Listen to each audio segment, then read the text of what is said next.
There's been a big summit in Cape Town this week around oversight in Parliament, the International Oversight Summit, seeing conversations around how to make sure that Parliament, that MPs, properly oversee government, make sure that the executive does deliver. To put it another way, to make sure that government does what it's supposed to do. Lechesa Tsenoli is the Deputy Speaker in the National Assembly. Deputy Speaker, good afternoon to you and thank you for your time. What did you learn from this summit? Well, essentially, Stephen, one of the things that the Speaker in her remarks pointed out was that this summit was meant to have taken place earlier, probably about 6-7 months or so. But unfortunately, because of difficulties of timing and related issues, we've had to postpone it so that we've only been able to have it take place now. Its significance firstly begins with its composition, that the 10 legislators, parliaments and the 9 provinces and their leadership and officials came together under the same roof, including the Speaker of Zimbabwe, of Mauritius, of Lesotho, of Botswana, of Eswatini, so that we engage with these issues. And from what some of them were saying, that these appear to be the same problems that they are confronting in their countries. It was a very useful exercise as a convening session for the Speakers Forum to look at the headaches that we do confront in carrying out oversight. And some of the proposals for improvement includes that we should have better monitoring and evaluation that must inform better the programs that we do undertake. In other words, if I may use the current discussion, the MPs in their ordinary work which they do in their constituencies to bring to Parliament effectively reports about matters that were started but that are not progressing for whatever reason. As an example, that this kind of things, we must find ways to improve the efficacy of the result of oversight, that when we have met with the people and they've told us these problems, we must have a way in which we are able to respond quickly and urgently. And obviously, not to depend on reports alone. Reports are important, but it is the practical reality on the ground that changes people's lives practically that matters, so that we can take those concrete, visible progress or non-progress, so that we can intervene to facilitate speedier improvement of people's lives in a variety of ways of the work that we are doing in carrying out oversight. And Stephen, we were very clear that it also means that the resources for improving research and research capacity of our institutions is crucial to have. And so in our relationship with the executive, this is one of the areas that is at the center of our ability to be effective.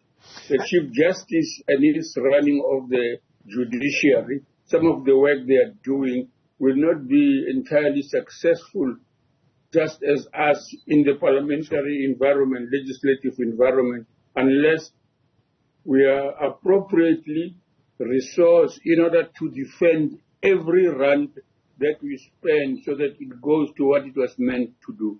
And Deputy Speaker, isn't it about, and I think all legislatures face this problem, isn't it about politics? And let me give you 2 examples. It would seem to me in the National Assembly that ANC MPs probably aren't going to ask very tough questions of ANC ministers. And let me give you the other example, because I know you're from the ANC. In the Western Cape legislature, I don't know if DA members of that legislature really ask tough questions of DA MECs in the Western Cape.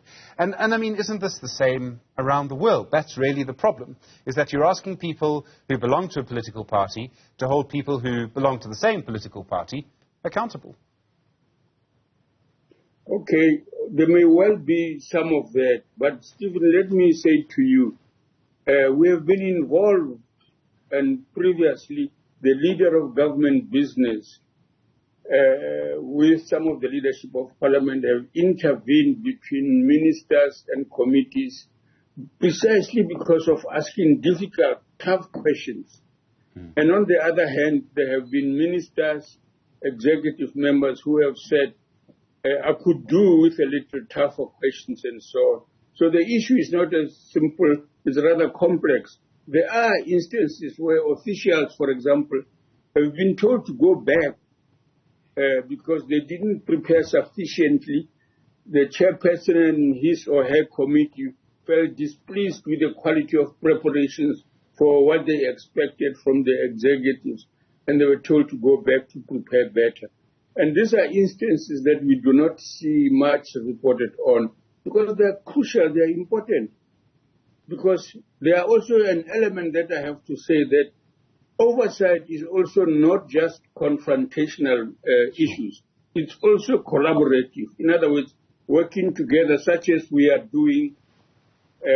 Myself, for example, I represent Parliament in the working with the Men's Forum on gender-based forum, the Men's Forum that we are conducting throughout the country. We do it collaboratively with social development. The Deputy Minister leads that program from her department.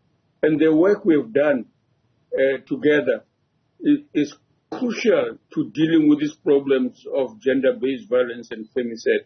And without such collaborative effort, we wouldn't have gone and made the progress we are making in addressing these issues amongst men who are often reported as being the ones responsible for violence against women and children.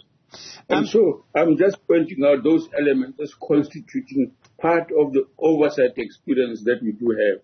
All right. Not just the bad, what others often call sweetheart questions to the executive. Okay, I mean, we're likely, Deputy Speaker, to move into an era of coalitions, if not in the National Assembly, certainly in provincial legislatures. Do you think that's going to make oversight easier? Could it even make it harder? I think it may make it a lot more complicated. No, you're right. And you're right, it is likely to do that. In fact, there was a lot of comments of members displeased by because local government, SALGA was represented at the summit. They were present there, and its president made certain comments about what he thinks the solutions, where they could lie, and so on. But essentially, the point about the complexity of coalition government is going to be with us. It has already been with us at the municipal level.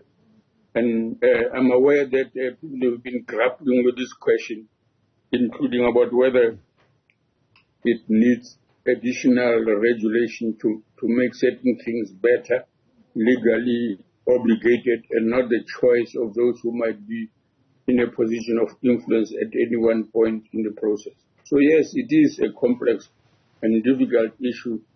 We were warned by people from countries that have been through coalitions and so on in our interface with them at diplomatic levels.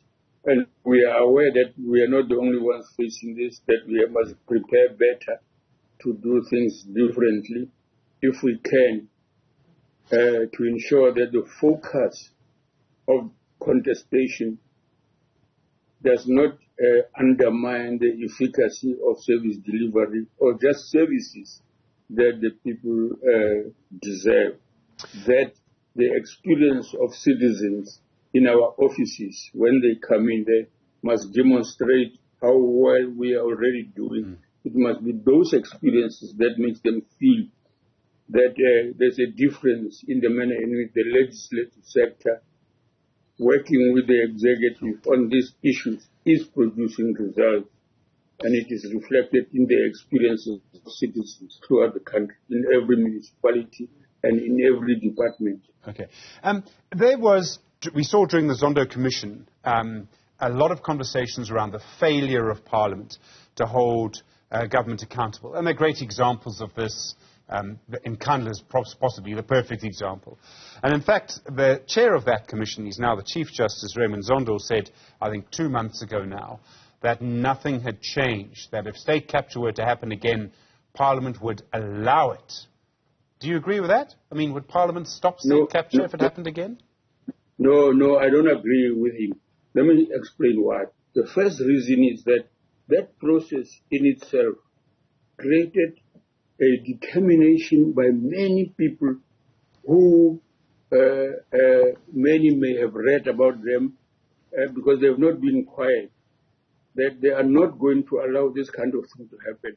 They reported to the Zondo Commission, and there are many people who did not go to the Zondo Commission, who collaborated and actively supported objection to bad practices. No, I don't think it's going to take place, not only for this reason that I'm stating, but also there are practical steps that have been taken to try and move towards preventing any such thing. I think there's a sense in which people feel it's not just their jobs that are at stake because of corrupt or maladministration. It is also their reputation. They want to serve the public because that's where they prefer to work, because they love to see the outcomes of their work resulting in better roads, in proper housing, in proper infrastructure, and so on. Pride that arises from them, these professionals, are determined not to do that. And they've seen the examples of those who may have had very bad experience for reporting these things, but increasingly many more people are determined to take example from those who did that. Unfortunately, there are those who have been killed. The other day I went to the stadium in Mpumalanga, and it was the first time I went to the stadium myself. And I remembered inevitably the story of the then speaker of the municipality there, Jimmy Musal. And I remembered that he was brave enough to, so to speak, to raise concerns about what was happening around the building of that stadium, and that he was brave enough. Unfortunately, he was killed. And so it's people like those who inspire us to do better every time, including Bomba Changase, who was a regular radio caller from Mpumalanga as well, incidentally. Mm-hmm. They were very brave to out and publicly condemn acts of corruption and urging officials, both political and administrative, to act against those practices.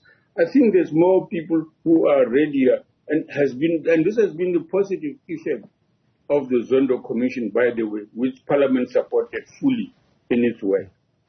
And Deputy Speaker, I don't know if you can give me an answer on this next week, but the State of the Nation address, tradition to ask former presidents.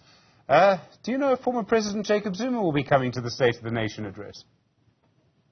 I have no answer to that right now. In other words, I don't know whether he would have been on the list of invitees, which is what is done ordinarily, and which is likely to have happened. And the responses we will get soon when we get to hear the latest feedback. We had a meeting the other day in the readiness of the State of the Nation address and preparations, including invitations that were sent out. There was just an overall indication that people have responded. Their verification has been done, and soon they will be called. Some of them have already been called and so on. But of the, VIPs, like former presidents and so on, I haven't received reports from whether any of them have agreed or did not agree. It might be that he was invited. So he may be suspended from the ANC, but he won't be disinvited from SONA? Yeah, no. The two shouldn't meet. Okay. Lechesa Tsenoli, sir, thank you very much indeed. Deputy Speaker of the National Assembly. Well, that will be one of the stories to watch around the State of the Nation address, won't it? Whether former President Jacob Zuma will go.